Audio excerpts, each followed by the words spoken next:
Now, we're going to focus on some specific aspects of our project, starting with mobility and parking. So, our site is going to have ground level and also underground car parking. The total number of parking spots is 300, but for bikes, that number is 270. The inside of our site is only accessible by people and bikes, but our roads, they are large enough so that emergency services or essential services, such as moving, ambulances, firefighters, can access the buildings. And here we can see just a little representation of where the parking is going to be. On the yellow side, we have the ground level car park, which is designated mostly for people who live in the residential areas. And then on the red area, we have underground car park, which is designated for those who use the offices and also those who live close to the red area. Now, talking a little bit about energy. So our site is going to have green energy production. We have photovoltaic panels all around the site, on top of the residential buildings, on top of the old building, which is converted into offices. And also we are going to take use of smart appliances, such as smart refrigerators, smart lighting, and all of that to reduce energy consumption. And for our source of heating, we decided to use a ground source heat pump.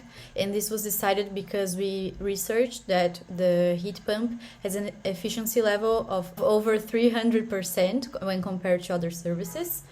And also, it doesn't require too much maintenance when compared to other heating services. So we chose to use this service. It's going to be underground. The pipes are going to be underground. Okay, now for the biotope.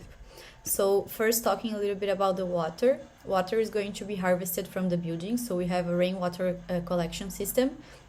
Also, we chose to use permeable flooring in the pathway so that water can go and serve its flow, so it's not stopped by concrete, for example. We also plan to use water channels, which is good for ecology, but also for privacy of the people. And we have an artificial lake, which is going to be filled with the collected water from the rain.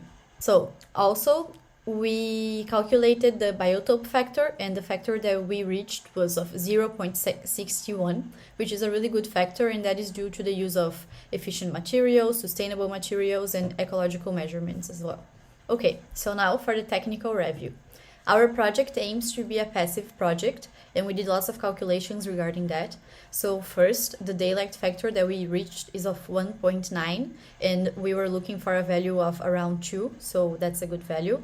Also, the project has more solar gains, the way that the windows are placed, the orientation of the buildings.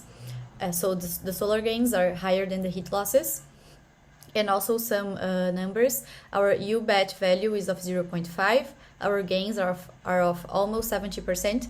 And then our consumption, this is for one apartment, is of 6,800 kilowatt hour.